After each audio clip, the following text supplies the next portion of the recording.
왜 나만 쇼핑할 때마다 후회할까? 부자들은 목 늘어난 티셔츠를 입고 몇 년째 같은 슬리퍼를 신고 다니는데 정작 월급 250만 원 받는 원룸촌 앞에는 외제차가 줄지어 서 있는 모습을 우리는 너무 자연스럽게 봅니다. 회사에서도 같은 현상이 반복됩니다. 연봉 억대의 상무가 꼭 고급차를 타는 것은 아니지만 대리나 과장들은 BMW 5 시리즈나 벤츠 E클래스를 타는 경우가 훨씬 더 많습니다. 이 풍경을 보면서 대부분 사람들은 비슷한 생각을 합니다. 왜 진짜 돈 있는 사람은 티를 안 낼까? 나는 왜 쇼핑만 하면 카드값이 터질까? 혹시 나만 이런가? 나만 소비가 통제가 안 되는 사람인가? 그런데 이건 의지가 약해서도 아니고 성격이 잘못된 것도 아닙니다. 당신이 살고 있는 환경이 이미 뇌를 즉각 보상형 인간으로 만드는 구조로 되어 있기 때문입니다. 지금 이 시대는 우리가 태어났을 때부터 모든 시스템이 기다림 없이 보상받도록 구성되어 있습니다. 택배는 하루면 오고, 쇼츠는 몇 초 만에 끝나며 간편 결제는 1초 만에 결제가 되고, SNS는 알림 하나로 기분을 올려줍니다. 이렇게 몇 년, 몇십 년간 살아왔기 때문에 우리의 뇌는 기다림 자체를 손해로 인식하게 된 것입니다. 그래서 오늘은 부자들이 소비를 미루는 진짜 이유를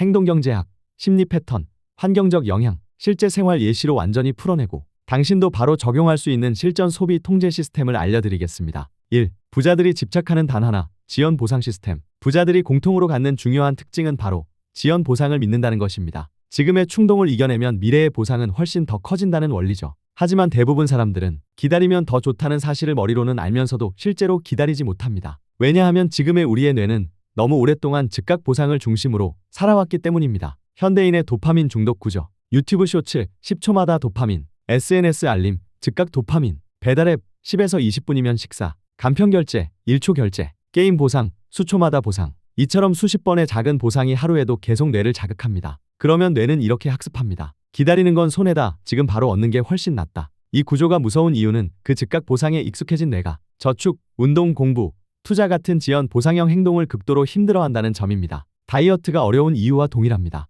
운동은 지금 당장 아무런 보상을 주지 않습니다. 그러나 치킨은 1시간 이내에 도파민을 줍니다. 뇌는 운동은 재미없고 치킨은 확실하게 행복하다고 판단합니다. 돈도 똑같습니다. 쇼핑, 지금 기분이 좋아짐. 투자, 나중에 좋아짐. 그래서 대부분 사람들은 쇼핑을 선택하고 부자는 투자를 선택하는 겁니다. 이 차이는 시간이 지나면서 자산 곡선을 완전히 다른 방향으로 밀어냅니다. 부자는 지연 보상을 믿고 기다립니다. 이들은 오늘 20만 원을 아끼면 내년에 나는 30만 원 이상을 갖게 된다는 사실을 알기 때문에 물건을 사지 않는다는 사실 자체가 이미 투자라고 생각합니다. 부자들은 절약하는 사람이 아니라 지연 보상을 신뢰하고 기다리는 사람입니다. 2. 부자들의 소비 기준, 트레이드오프 사고. 부자와 일반인의 소비 기준은 놀라울 정도로 다릅니다. 대부분 사람들은 이렇게 생각합니다. 내 월급으로 이 정도는 살 수 있잖아. 하지만 부자는 완전히 다르게 생각합니다. 이걸 사면 나는 무엇을 잃는가? 이 사고방식을 트레이드오프 사고라고 합니다. 실생활 예시 1. 최신 아이폰. 월급 300만 원 사람이 최신 아이폰 160만 원 구매? 월급 절반이 욕구로 나감.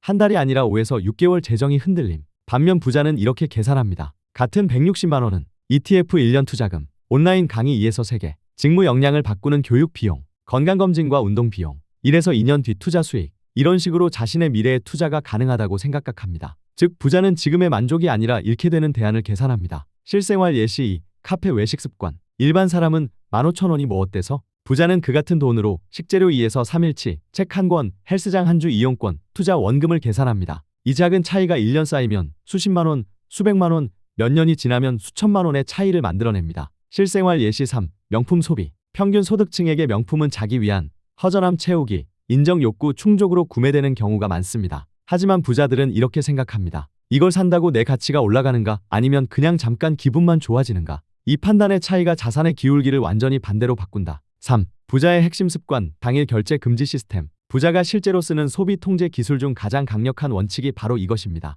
오늘 사고 싶은 건 절대 오늘 사지 않는다. 방법은 아주 간단합니다. 사고 싶은 물건을 메모함에 적는다. 일주일 후 다시 보기라고 적는다. 일주일 후에 다시 본다. 놀라운 사실은 일주일 후에는 구매 욕구가 70에서 80% 사라져 있다는 것입니다. 왜냐하면 그 물건을 사고 싶었던 대부분의 감정이 순간적인 스트레스 해소였기 때문입니다. 실생활에서 흔히 발생하는 감정 소비, 회사에서 스트레스 받음, 인간관계 문제, 우울함, SNS 비교, 기분 전환 욕구, 허전함, 자기 위안. 이럴 때 쇼핑이 뇌에게 작은 도파민을 주기 때문에 일시적으로 기분이 좋아지지만 실제로는 며칠 뒤 후회로 돌아옵니다. 부자들은 이 감정 소비를 시스템으로 차단합니다. 이 당일 결제 금지는 절약이 아니라 금전적 감정 폭발을 막는 보호막입니다. 4장. 부자의 기준은 냉정하다. 필요와 욕구의 분리. 부자는 소비를 딱 2가지로 나눕니다. 첫 번째 기준으로 내가 반드시 필요한 것의 항목, 없으면 삶이 무너지는 소비. 건강, 교육, 생활, 안전, 교통 등 기능 유지비입니다. 두 번째는 단순히 내가 가지고 싶은 욕구. 있으면 좋지만 없어도 전혀 문제가 없는 소비. 명품, 외식, 카페, 최신 폰, 충동적 여행, 과소비 등. 문제는 대부분 사람들이 욕구를 필요라고 착각한다는 것입니다. 특히 SNS 시대에서는 남들도 있으니까, 없으면 부족해 보일까봐, 트렌드니까 나만 뒤처지는 것 같아서 이런 이유로 욕구를 필수 소비처럼 착각합니다. 반면에 부자는 이렇게 판단합니다. 이걸 안 사도 일상에 문제가 없으면 이건 욕구다. 그리고 욕구는 책임이며 책임은 나중에 자산에 영향을 준다고 생각합니다. 5. 우리는 왜 쇼핑을 멈추지 못할까? 행동경제학에서 말하는 쇼핑 중독의 5대 원인을 보면 답이 보입니다. 첫 번째로 도파민 과잉 자극. 현대인의 뇌는 빠른 자극만 좋아하게 만든다. 두 번째로 포모 마케팅 구조. 오늘만 할인, 마지막 재고, 한정판 이 문구들만 보면 합리적 판단이 마비된다. 세 번째로 감정 루프. 스트레스, 쇼핑, 후회, 스트레스, 쇼핑. 이 악순환을 끊지 않으면 절대 부자가 될 수 없다. 네 번째는 타인의 시선 소비. 지출의 절반은 사실 나에게 필요한 것이 아니라 타인이 날 어떻게 볼까 때문에 발생한다. 다섯 번째 자기 효능감 부족. 삶이 나아진다는 느낌이 없을 때 사람은 물건으로 그 공허함을 채우려 한다. 구매를 통제하고 조절할 줄 아는 사람들.